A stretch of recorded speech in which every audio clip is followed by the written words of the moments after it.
Okay, I wanted to make another coronavirus video about how the numbers are inflated.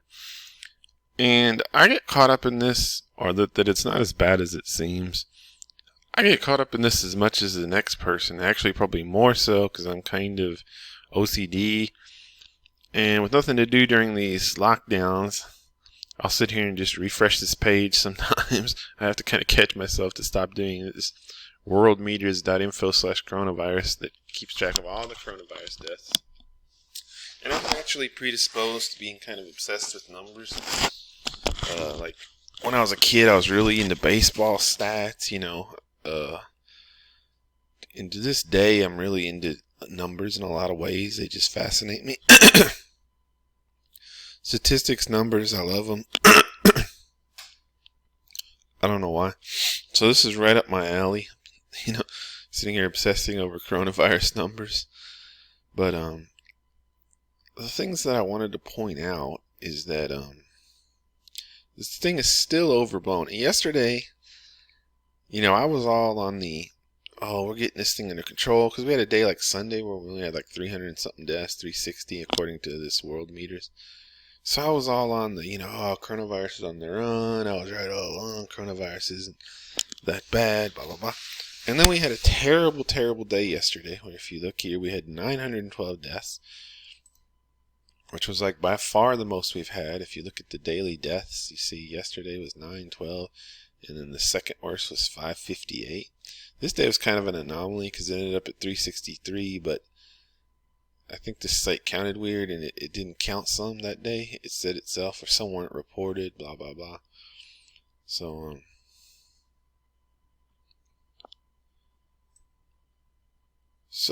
I just wanted to again, so we had a terrible day yesterday, right? But I just wanted to again put into perspective how little these numbers are. Again, the key figure that you need to remember through all of this is that there is an average of 8,000 deaths every single day in the United States before coronavirus. Okay? 8,000 every day. So we had 900 coronavirus deaths yesterday. Put it an easy way, like 800 would obviously be 10%. So if we have 800 deaths today, that means we had like 10% extra deaths than normal. That's not that much. I mean, if you have 10% more of anything, it's not a sea change. It's not, you know what I mean? If you're driving on the road and all of a sudden you go 10% faster, it's not that big a deal, or, just anything. Add 10. If you're grocery, you go to the grocery store and for your weekly grocery shopping, you spend 10% more than normal. Let's say normally you spend $70 and you spend $77. It's not. None of these things are just intuitively 10% is not that big of a deal. But here's another, you can't even go by 10% more deaths because it's not a calculation like that. Because most of these people die of coronavirus, and it's terrible. I always want to put the disclaimer on it, the Clay Travis disclaimer. No one is against death more than I am.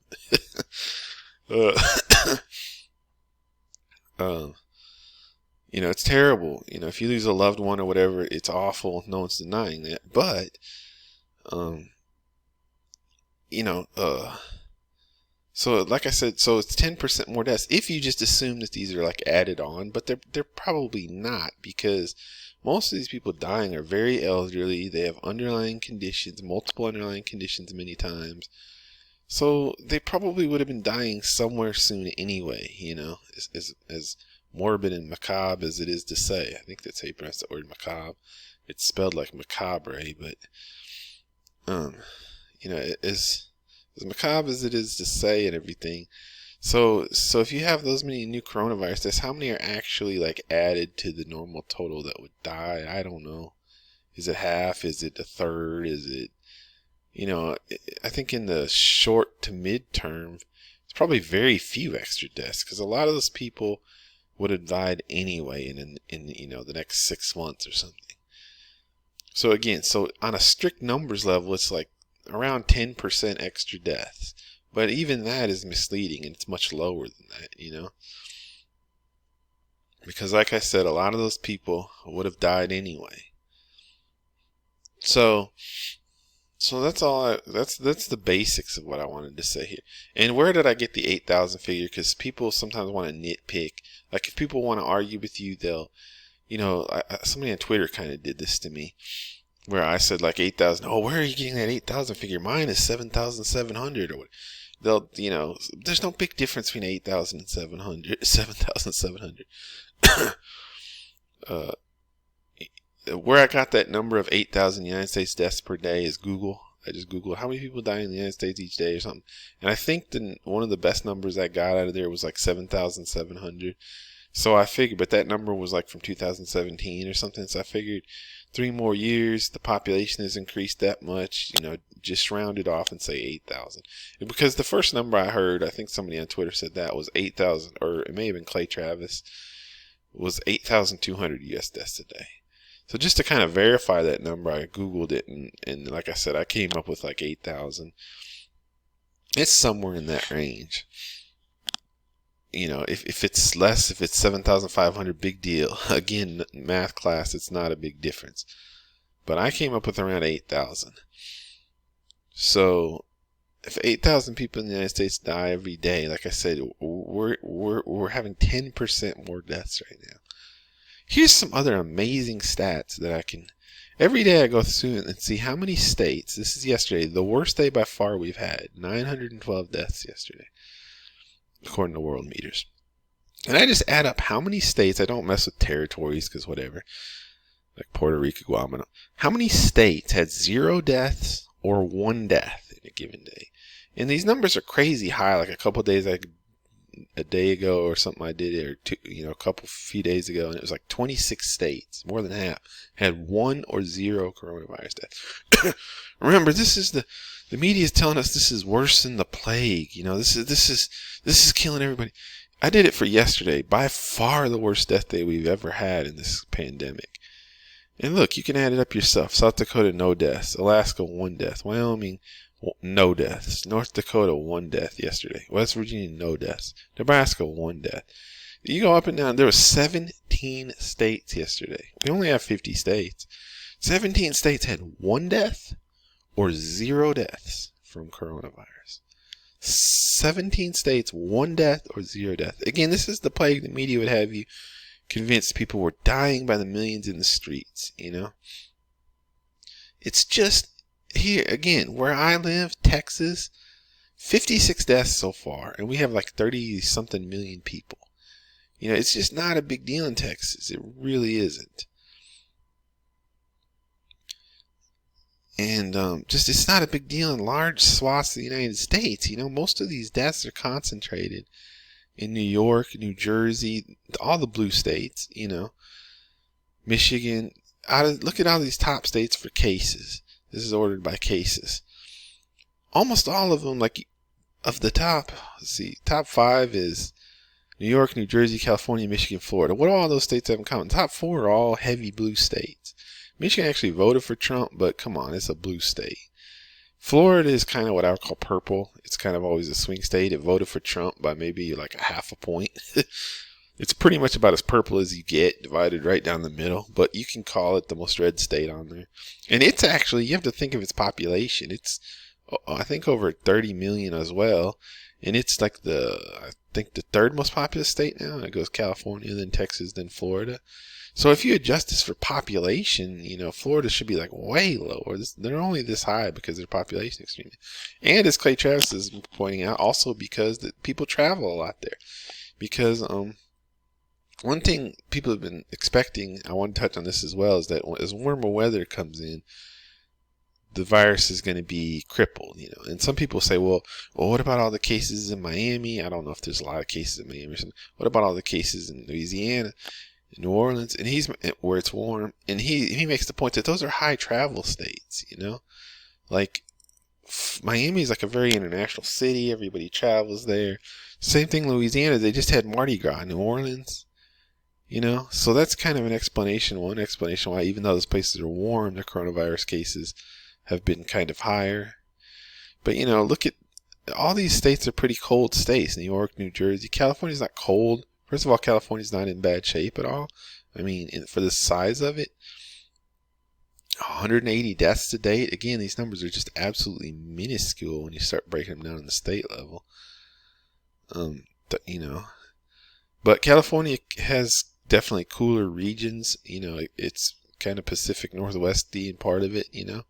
So I don't know where that plays in. And even in the summer, I don't know. Isn't it California like 70s all the time? I don't know exactly. And I read somewhere that this virus supposedly thrives best in 50 to 70 degree temperatures, okay? So California would be kind of on the edge of that if they're normally, you know, around 70s or in the 70s. Or, you know, around 70. And New York could be right in that, because I was checking the New York forecast. A lot of times they're in like the 50s right now. New York could be right in that 50 to 70 power zone the virus supposedly likes. So even Texas, we've been cool lately. Like this past week, we had a big dip. Like as I record this, I just checked the temperature on my Alexa, and it's like 51 or something, maybe 54. That's pretty cool for April 1st in Texas. But I see that we're warming up this week into the 70s nicely. You know, and last week we were like high 70s. I think we even had 80s. So it's coming. The heat's coming for Texas. But you look at most of these states are heavily Massachusetts. You know, they're heavily Illinois, slanted to the colder states. So, you know, that's just another thing I'm keeping an eye on. And heavily slanted to the blue states. You know, if you adjust it for population, I adjusted for population. I did this pretty complicated calculation the other day, and I adjusted it for blue states. This was several days ago, though. And I figured out that, like, by capita, like 82% of coronavirus cases are in blue states. It was like 76% on the raw numbers, about like 76, 77%. If you just go, and I counted blue as they voted for Clinton. I counted red as they voted for Trump, which is misleading because 3 of the highest states that are theoretically red are not really red because they're like Michigan, which is not really what anybody would call a red state. But they voted for Trump, so I had to call it red. And there was a couple other states like Pennsylvania. That's not really a red state at best. It's maybe a little purple, and I consider it more blue. You know, it's only coming around to being a little bit purple lately. But so like Michigan, Pennsylvania, and there was another big state, like Wisconsin, I think it was. Like I counted all those as red. You know, those are not really red states. So it's even more misleading if you remove those and put them in the blue column. But just going by which states voted for Clinton, like 77% of the coronavirus cases at that time were in states that voted for Clinton. Okay? And that means 23% were in states that voted for Trump. But here's the thing. More people live in states that voted for Trump. Now, I know he lost the popular vote, but if you just add up the states, like he won Michigan barely. If you add up the states, I figured up that like 58% of the United States population lives in a state that voted for Trump. These numbers are all very rough. I just kind of rough-assed them. I didn't, it might be 57.2 or something instead of 58. I kind of rounded a lot, so they're back of the envelope type calculations. Not accurate down to the 10th of a point or anything, but roughly accurate. So, so I figured out that roughly like 58%, or I think it was about 57, 58% of Americans live in a state that voted for Trump. Now, like I said, some states were very close, like Florida barely voted for Trump, so it's kind of misleading. But yeah, that's what I figured it up. So if you adjust for population, it gets even more lopsided because more people live in the states that voted for Trump, and yet they only have 23% of the coronavirus cases. So you figure it up that way. There's a little bit of a population adjustment. If you adjust it like per capita, it's like 82% of coronavirus cases are in blue states. If you adjust per capita, just on the raw data, it's like 77%.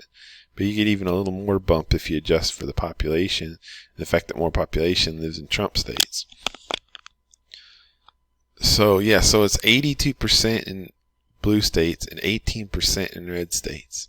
It was what I came up with a few days ago. I don't know if it's changed now. It doesn't look like it. It's holding pretty steady here.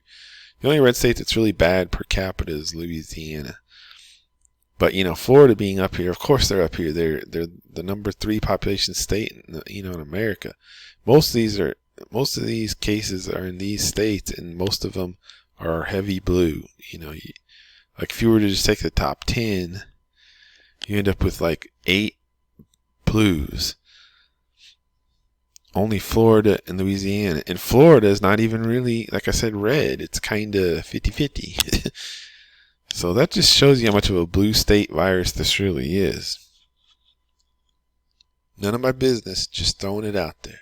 Now, a lot of that, again, could be down to weather, because at the end of the day, the Northeast is pretty heavy blue, and the Northeast is where the weather is bad, and the Northeast is where the flu has really been hammering them. So, I'll throw a bone to the Democrats there, but still, it's incredible. It's pretty incredible skew towards the blue states, in my opinion. I guess I may have kind of forgot some other points that I wanted to make. One of them was, again, you got to put this into perspective. I was looking at, I think Nate Silver made a tweet yesterday about how Sweden is really, they started out with a hands-off approach. They weren't doing all the social distancing and whatnot, and how they were really suffering for it now. They had one of the highest per capita cases, and I looked, and they've got, if you look, Sweden, they had let's see, new deaths 59. They've got 239 total deaths, and they had like plus 59 today so far. Okay, that sounds really low numbers, right? A whole country, only 59 people died of coronavirus today. 59 and only 239. And what this puts into perspective for me and really reminds you is, if you look at it per population, don't just look at the raw numbers.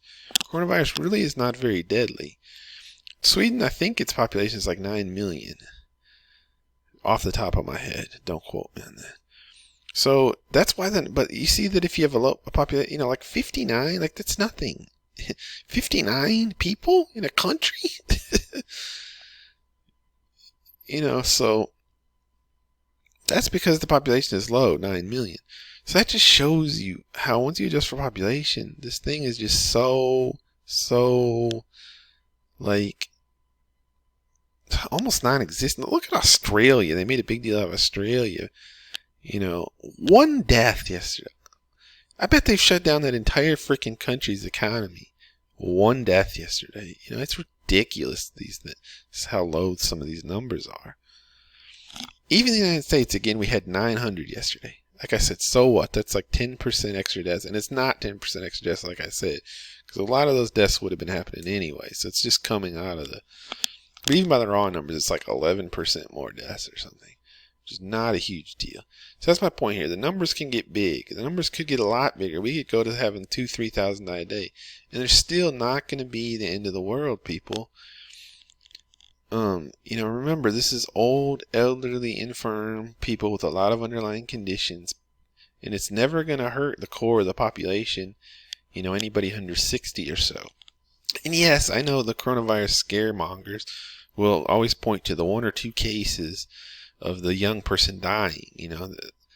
Yes, we know that a young person has died from coronavirus, okay? It's still the massive, massive exception, and don't act like it isn't. So yeah, that's all I wanted to do, was just point out, again, these numbers are so small, even with the huge day we had yesterday. Again, 17 states yesterday had 1 person or no person. No people. 0 or 1 people die of coronavirus. And even if you want to take it to like 2, look how many had like 2. If I adjusted to that to say 2, I'd get like 6 more states. Idaho, 2 deaths. Oregon, 2. There's many states that just had 2.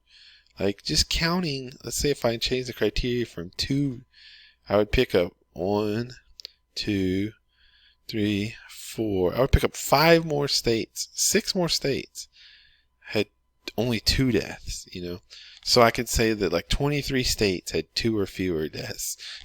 23 states! And this is like projected as the worst damn bubonic plague in recorded human history, the way the media makes it out, Ugh. And so, yeah, that's just what I wanted to bring up. I had another way to put these numbers into huge, huge, huge relief and perspective.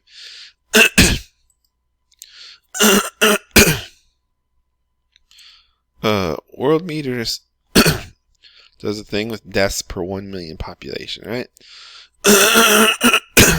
It's 12 in the United States right now. 12. I happen to live in a city. It's right around 100,000 people.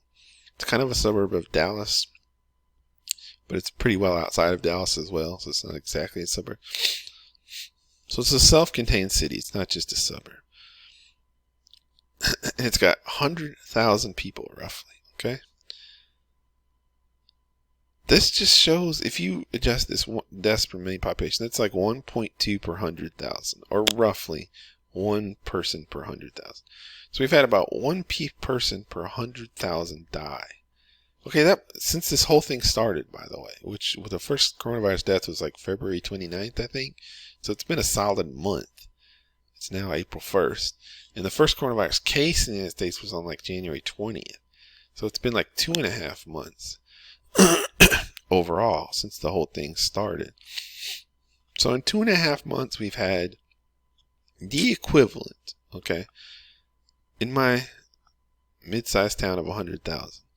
1 person died in 2.5 months. 1 person, the equivalent. Now, in this town, like, I wouldn't know that person, even though it's only a town of 100,000 people. You know, it just really put it into perspective for me. You know, it's the equivalent, coronavirus equivalent, like 1 person in my 100,000 town dying. And again, that person probably would have been old and infirm anyway. You know, like somebody in a nursing home that you wouldn't even notice if they passed away because they're in a nursing home and they're 90, you know. Actually, the first death in my town was 91. And I think the only one so far in this exact city. So, you know what I mean? And we're shutting down our world over this. I wonder about it sometimes. And what if that's just the stats now, but what if the stats get much worse? What if we start hitting 4,000 deaths a day, okay? We had 900 yesterday. Now, I mean, the world's going to melt down on TV if we have 4,000 deaths a day, but it's 4 times what we had today. So, if you increase that to 4 times, okay, then I would have had 4 people die in my town up to date. You know, 4. 100,000 town. 4. I mean, that's like a really bad car accident, you know? I mean, I hate to be morbid, but good Lord, that's not very many people, you know? So that's what I'm just trying to point out here, that these numbers are low. Very, very, very, very, very, very, very low. Okay? Keep that in mind, you know? And so that's basically the point I wanted to make.